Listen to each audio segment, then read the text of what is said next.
savez, souvent on aime bien prendre des photos parce qu'on aime bien se souvenir des lieux, se souvenir des personnes, se souvenir de certains moments qu'on passe dans la vie. Mais vous savez, il y a une chose que l'être humain ne doit jamais oublier en parlant de moments inoubliables.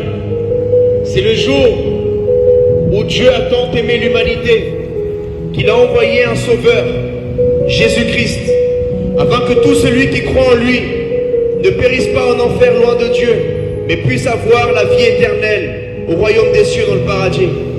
Vous savez, l'être humain, nous oublions très vite. L'être humain, nous avons oublié. Et nous oublions que nous ne sommes que de passage sur terre. Nous oublions que la vie de l'homme ne tient qu'à un fil. Et qu'à n'importe quel moment, nous pouvons perdre la vie sur terre. La question que nous devons nous poser, c'est où ira notre âme pour l'éternité? Où ira ton âme pour l'éternité? L'être humain, nous passons notre vie terrestre à courir derrière l'argent, à voyager, à acquérir des biens matériels. Et c'est pas mauvais. Mais il ne faut pas oublier le spirituel. Parce que lorsque nous allons nous retrouver dans un cercueil, il n'y aura pas de place pour notre voiture, notre maison ou toutes les choses matérielles. Quand nous serons devant Dieu, Dieu va nous demander des comptes de tout le mal que nous avons fait sur la terre. Dieu va nous demander des comptes pour les fois où nous avons menti, les fois où nous avons volé, les fois où nous avons insulté, les fois où nous avons eu de la rancune, de la haine envers des personnes. C'est pour cela que Dieu a envoyé Jésus sur la terre, justement pour que Jésus-Christ puisse enseigner le véritable amour à l'humanité. Jusqu'à que Jésus vienne sur terre, les gens disaient œil pour œil, dent pour dent. Mais quand Dieu a envoyé son Fils Jésus-Christ sur la terre, Jésus a enseigné qu'il faut pardonner même les pires ennemis qui nous ont fait du mal dans la vie. Même ceux qui ont parlé mal de toi, ceux qui t'ont trahi, ceux qui t'ont fait des choses horribles, il faut les aimer et les pardonner comme Dieu t'a pardonné et comme Dieu t'aime. Vous savez, messieurs, dames, l'amour que Dieu nous porte, l'amour de Dieu envers l'humanité est si grand. L'amour de Dieu est plus grand que l'amour d'un père ou d'une mère. L'amour d'un père et l'amour d'une mère est le plus grand amour qu'il y a sur la terre. Mais même l'amour d'un père ou d'une mère est limité parce qu'il y a encore des hommes, des pères qui abandonnent leurs enfants. Il y a des femmes qui abandonnent leurs enfants. Mais Dieu n'abandonne jamais ses enfants. Dieu n'abandonnera jamais sa création. Et aujourd'hui, toi qui entends ce message, sache que Dieu t'aime et il t'appelle. Et le désir de Dieu pour toi, c'est que tu puisses recevoir son héritage, l'héritage le plus grand, qui est la vie éternelle dans le royaume des cieux, dans le paradis. Moi qui vous annonce aujourd'hui l'amour de Jésus-Christ, messieurs, dames, pendant 19 ans de ma vie, j'étais loin de Dieu. Dieu ne m'intéressait pas. Je ne pensais même pas à Dieu. Ce n'était même pas dans mes projets. Je sais que si je serais mort à l'époque où j'étais loin du Seigneur, où je rejetais l'amour de Dieu, mon âme serait partie en enfer pour l'éternité. Parce que la Bible dit que le salaire du péché, c'est la mort. La conséquence de vivre une vie dans le péché, la conséquence, c'est d'être séparé de Dieu pour l'éternité. Mais la Bible dit aussi que le don gratuit de Dieu, c'est la vie éternelle. Ça veut dire le cadeau gratuit de Dieu pour toi, c'est le paradis, c'est la vie éternelle. L'être humain, aujourd'hui, Dieu nous a tellement donné. Nous sommes la race humaine parmi toute la création de Dieu qui avons reçu le plus. Et nous sommes ceux qui avons plus rejeté Dieu. Même les animaux adorent Dieu, même la création. Mais il n'y a que nous l'être humain. Dieu nous a tant donné la parole, la capacité de réfléchir, la capacité de raisonner. Et nous en avons fait un sujet d'orgueil. Avec la philosophie, nous disons je pense, donc je suis. Je suis au-dessus de Dieu, je suis au-dessus des autres. Alors que ce que nous avons, nous ne le méritons même pas. Ce que nous avons, Dieu nous l'a offert par sa grâce. La santé que tu as, qui te permet d'aller travailler pour amener à manger à ta famille, c'est Dieu qui te donne la santé chaque jour. C'est Dieu qui renouvelle ton souffle de vie chaque matin. C'est Dieu qui fait que tu es encore vivant et que tu peux conduire une voiture, que tu peux te promener et prendre des photos ici à Paris. Mais combien de temps nous passons dans notre journée à remercier Dieu pour la vie, pour la famille, pour la santé, pour toutes les bénédictions qu'il nous donne. Nous passons plus de temps à nous plaindre qu'à remercier Dieu. Nous, l'être humain, nous sommes devenus une humanité orgueilleuse. Nous sommes devenus une humanité rebelle, comme si nous étions des orphelins. Or, nous ne sommes pas des orphelins. Le diable veut te faire croire que tu es une orpheline. Le diable veut te faire croire que tu es un orphelin. Mais en vérité, Dieu est ton Père éternel. Et Dieu nous a adoptés. La Bible dit que Dieu nous a adoptés par Jésus-Christ. Certains le connaissent comme Yeshua le Messie, Aïssa. Dieu, notre Créateur, Dieu le Père, comme il est mentionné dans la Bible, notre Père qui est aux cieux. Dieu il nous a pas laissés orphelins lorsque nous nous étions détournés de lui à travers Adam et Ève, Adam et Hawa. Adam et Ève ont pris la décision de rejeter Dieu et de rejeter la paternité de Dieu et de rejeter l'héritage du paradis pour se tourner vers le monde, pour se tourner vers l'enfer, pour se tourner vers le péché. Et nous avons hérité de ces choses-là. Nous avons hérité de ces choses-là. Nous avons hérité de la méchanceté, de la rébellion d'Adam et Ève. Mais aujourd'hui, il y a un nouvel Adam qui s'est manifesté à l'humanité. Et ce nouvel Adam s'appelle Jésus. Jésus est le premier-né d'une nouvelle race spirituelle. Non pas qui vivent selon les désirs de la chair, les désirs du péché, comme Adam et Ève. Mais Jésus est venu pour donner le commencement à une nouvelle lignée d'êtres humains, des êtres humains spirituels. Voilà pourquoi lorsque Jésus est venu sur terre, Jésus-Christ a dit « Je ne suis pas venu faire ma volonté, mais la volonté de Dieu, mon Père, qui m'a envoyé vers vous. » Dieu a envoyé Jésus-Christ pour défaire les œuvres du diable, dit la Bible. Jésus a été envoyé pour nous réconcilier avec Dieu. Dieu veut se réconcilier avec toi. Dieu veut que tu puisses faire la paix avec lui. Dieu est ton créateur, Dieu t'aime d'un amour incomparable. Peu importe les erreurs que tu as commises dans ta vie, peu importe les péchés, peu importe les atrocités que tu as commises, peut-être tu as honte de même parler de certaines choses que tu as fait, ou que tu as dit, ou que tu as pensé. Mais Dieu, ton créateur qui t'aime, aujourd'hui il te tend la main et il te dit, mon fils, ma fille, reviens à moi, reviens à la maison, ouvre-moi ton cœur, permets-moi de te montrer à quel point je t'aime. La Bible parle de cela, de l'amour de Dieu, qui veut montrer son amour à sa création et leur montrer qu'ils sont plus qu'une création. Nous sommes ses enfants. Mais le diable qui a été rejeté par Dieu à cause de sa désobéissance, il veut que nous lui ressemblions. Et le diable veut voler la paternité à Dieu. Le diable veut te faire croire qu'il n'y a pas de Dieu. Voilà pourquoi aujourd'hui, dans le monde, tellement de millions de personnes croient qu'après la mort, il n'y a rien. De la même façon qu'un bébé dans le ventre de sa maman, sa réalité pendant 9 mois, c'est le ventre. Mais il ne sait même pas qu'il est dans le ventre d'une femme pendant 9 mois. Nous qui sommes à l'extérieur, nous le savons. Mais le bébé qui est pendant 9 mois à l'intérieur, il ne sait même pas qui il est. Il voit juste une paroi. Il est dans un sac d'eau et il ne respire même pas comme nous. Il ne mange pas comme nous. Sa réalité pendant 9 mois, c'est à travers le cordon ombilical. Mais après 9 mois, il sort du ventre de la maman et il découvre une nouvelle réalité. La terre est arrondie, la terre est semblable à le ventre d'une femme. Et pendant un certain temps, des dizaines d'années, sur terre, nous sommes comme ce bébé dans le ventre d'une femme. Nous ne savons pas ce qu'il y a en dehors de cette vie sur terre. Mais il y a une réalité. Ce n'est pas parce que tu ne vois pas ce qu'il y a après la mort que la mort n'existe pas. Ce n'est pas parce que le bébé qui est dans le ventre d'une femme ne voit pas la place de l'opéra que la place de l'opéra n'existe pas. Pendant 9 mois, la réalité d'un bébé est une réalité différente.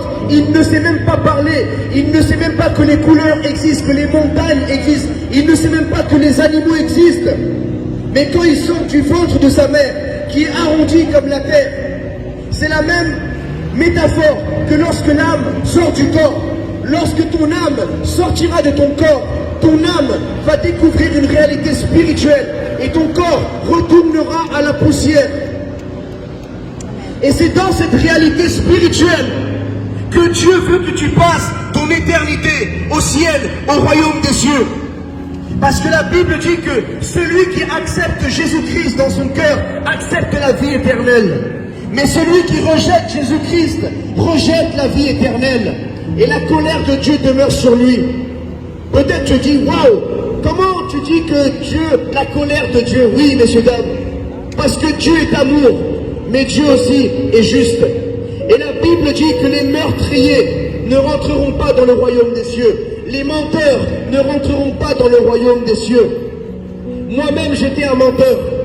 Vous aussi, vous êtes des menteurs. Nous sommes des personnes qui avons tous déjà menti une fois dans notre vie. Nous avons tous volé au moins une fois dans notre vie. Et peut-être tu dis, mais moi je n'ai jamais tué personne. Mais Jésus a dit, si tu as de la haine dans ton cœur envers quelqu'un, c'est comme si tu l'avais tué devant Dieu. Alors nous avons tous déjà tué quelqu'un. Parce que nous avons tous déjà haï quelqu'un dans notre cœur. Nous avons tous déjà eu de la haine envers quelqu'un dans notre cœur. Et nous avons été tous des meurtriers et des meurtrières. Jésus aussi a dit, nous a encouragés à être des hommes fidèles à nos épouses, à être des épouses fidèles aux époux. Dieu nous enseigne dans sa parole qu'il a créé Adam et Ève. Il a créé le premier homme et la première femme. C'est le plan parfait de Dieu. Et lorsque Dieu a créé l'homme et la femme, il les bénit. Et le plan de Dieu, c'est qu'ils soient heureux. Mais aujourd'hui, nous sommes dans une génération, et de plus en plus, la France, l'Europe et les pays du monde, nous vivons chaque jour plus de divorces, chaque jour plus de suicides, chaque jour plus d'infidélité dans nos familles, chaque jour plus de paroles destructibles qui font que des enfants grandissent sans leur maman, des enfants grandissent sans leur papa.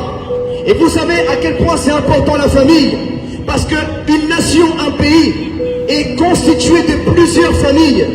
La France, ce qui fait la grandeur de la France, ce n'est pas les monuments, mais c'est la qualité des familles françaises.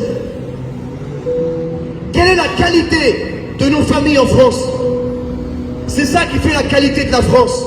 La France, ce n'est pas un musée. La France, c'est pas la Tour Eiffel. La France, c'est le peuple. Ah ouais. Et le peuple français est fait de familles françaises. Mais les familles françaises se déchirent chaque jour davantage. L'homme frappe sur la femme frappe sur le mari. Il y a les insultes, les enfants voient toutes ces méchancetés, toutes ces choses. Il y a même aujourd'hui en France un niveau de délinquance élevé. À cause de quoi? Un niveau même qu'il n'y a pas dans certains pays du monde.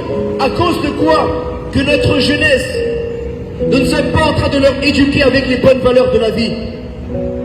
Dans les écoles françaises, les enfants manquent de respect aux professeurs. Les enfants en France manquent de respect à leurs parents, insultent leur père, insultent leur mère. Parce que nous ne sommes pas en train de leur transmettre la bonne éducation de la Bible. Jésus nous enseigne à honorer nos parents. Il est écrit dans la Bible, honore ton père et ta mère, alors tu auras une longue vie sur terre. Le Seigneur veut te bénir aujourd'hui. Si tu passes par là, je veux t'encourager aujourd'hui à te réconcilier avec les personnes que tu étais peut-être disputé ou tu ne parlais plus. Réconcilie-toi avec ton père. Réconcilie-toi avec ta mère. Réconcilie-toi avec tes enfants. Réconcilie-toi avec tes frères, avec tes sœurs. Réconcilie-toi avant de mourir. Parce que si tu ne te réconcilies pas avec Dieu et avec tes ennemis avant de mourir, quand tu mourras, ton âme ne sera pas en paix pour l'éternité. Si tu veux que ton âme soit en paix pour l'éternité et que ton âme repose en paix pendant que tu es vivant sur terre, fais la paix avec Dieu. Fais la paix avec ta mère, avec ton père, avec tes frères et sœurs, avec tes enfants. Demande pardon. Tout comme Dieu t'a pardonné, toi aussi pardonne. Pourquoi le monde va comme il va? Pourquoi il y a des guerres dans le monde? Pourquoi il y a ces rivalités entre les États-Unis, la Chine, entre les pays du Moyen-Orient, entre l'Europe, entre toute l'Afrique et toutes ces choses? Pourquoi toutes ces rivalités? À cause de l'ego de l'être humain, à cause de la méchanceté de l'être humain.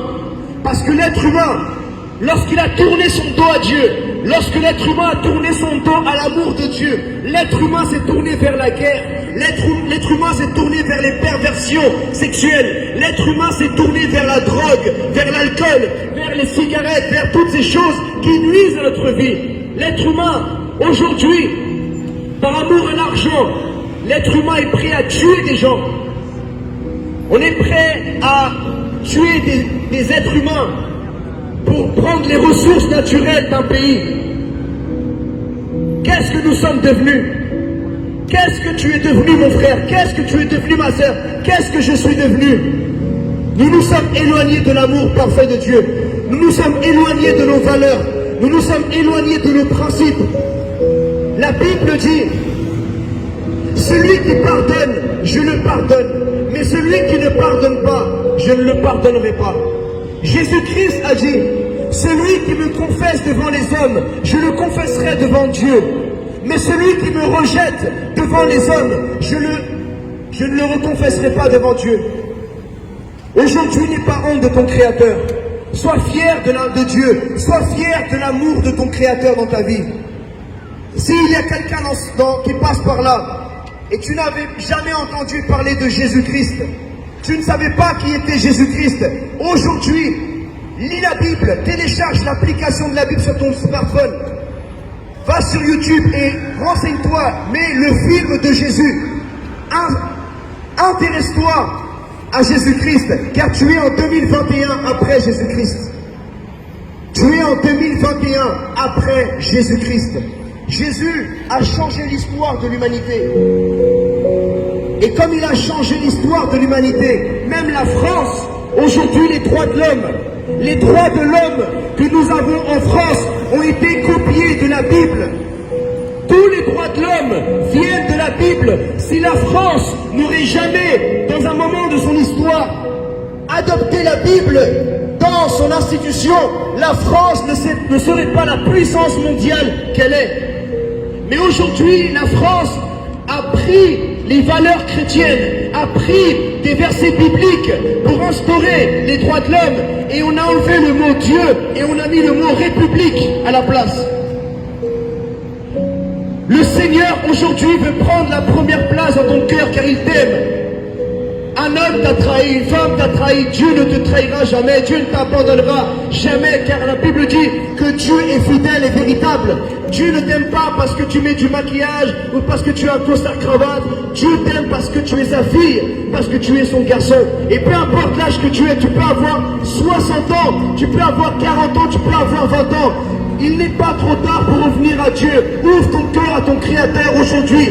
Il ne te juge pas, il ne te condamne pas. La Bible dit, Dieu n'a pas envoyé son Fils Jésus pour juger le monde ni pour le condamner, mais pour que le monde soit sauvé par Jésus-Christ. Autrefois, j'étais un Français athée. Je suis né à Paris et j'étais ce Parisien qui pendant 19 ans, je croyais en l'athéisme. J'étais incrédule. Je méprisais les chrétiens, je méprisais les musulmans, je méprisais les juifs. Pour moi, les chrétiens, les musulmans et les juifs étaient des ignorants, étaient des gens qui n'avaient pas eu de longues études à l'école.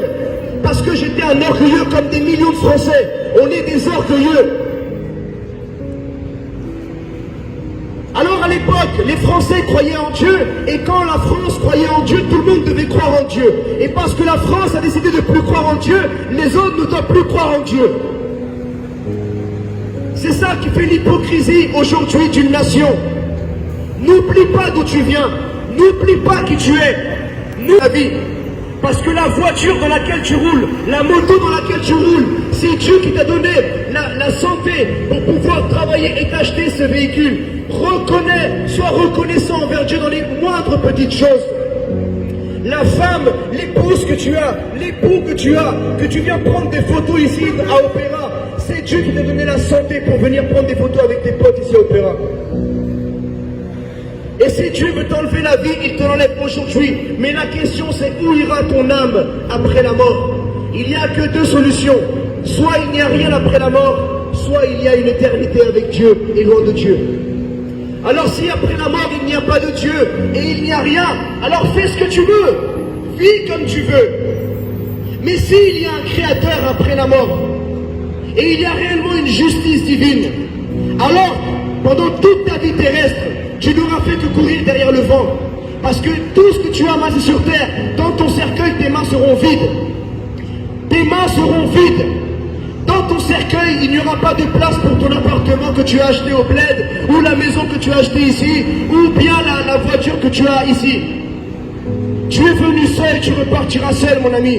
Mais Dieu aujourd'hui t'aime, et il te dit, ma fille, mon fils, reviens à moi, ouvre-moi ton cœur. Moi-même, un jour, en 2010, j'ai décidé d'ouvrir mon cœur à Dieu. J'ignorais que donner mon corps à n'importe quelle femme était mal selon Dieu. Cela attristait l'Esprit de Dieu. Mais quand j'ai lu la Bible, je me suis repenti et j'ai dit, pardonne-moi Seigneur, je veux être l'homme d'un seul Dieu et d'une seule femme. J'étais un homme qui buvait l'alcool, j'étais un homme qui fumait la chicha, j'étais un homme qui fumait la drogue, la cigarette. Quand j'ai lu dans la Bible que toutes ces choses nuisent à mon corps et toutes ces choses attristent l'Esprit de Dieu qui vit en nous, j'ai demandé pardon à Dieu. Et j'ai dit, pardonne-moi Seigneur, pour avoir détruit mon corps avec la drogue, avec l'alcool, la cigarette. Pardonne-moi Seigneur, parce que le corps que tu as, ce n'est pas toi qui te l'as créé. Dieu t'a prêté ton corps pendant un certain temps, et un jour il te demandera des comptes pour tout ce que tu as fait avec ton corps. Messieurs, dames, revenez au Seigneur, reviens à Dieu, parce qu'un jour, tu confronteras la plus grande réalité de ce monde qui est la mort, et tu partiras seul. Mais Jésus-Christ t'aime, Jésus-Christ a porté tes péchés à la croix. Aïssa, Yeshua le Messie. Dieu l'a envoyé il y a 2000 ans. La colère de Dieu qui devait s'abattre sur l'humanité, elle s'est abattue sur Jésus à la croix, tel un agneau qui est sacrifié, et son sang a coulé. Le sang juste de Jésus a coulé à la croix, afin de nous pardonner pour tous nos péchés. Et la seule chose que Dieu te demande, c'est simplement de lui ouvrir ton cœur. De la même façon que tu as ouvert ton cœur à une femme, tu as ouvert ton cœur à un homme, ouvre ton cœur à Dieu. Permets-lui de t'aimer. Permets-lui de te montrer à quel point il t'aime. Jésus-Christ a changé ma vie, messieurs, dames. Jésus a changé ma vie. C'est pas l'argent qui a changé ma vie. C'est pas l'amour d'un homme ou d'une femme qui a changé ma vie. C'est l'amour de Dieu. L'amour de Dieu, parce que les hommes et les femmes passeront, les belles voitures passeront, les monuments passeront, la gloire passera, mais la vie éternelle, l'âme, ton âme est éternelle. La parole de Dieu ne passera jamais. Je vous encourage à lire la Bible. Je vous encourage à aller à l'église, à écouter la parole de Dieu. Parce que la Bible dit que la foi de l'homme vient de ce qu'on entend. Et ce qu'on entend vient de la parole de Dieu. Que Dieu vous bénisse. God bless you. Jesus Christ loves you. Jesus Christ loves you. Jésus-Christ vous aime. Bon après-midi à tous, messieurs, dames.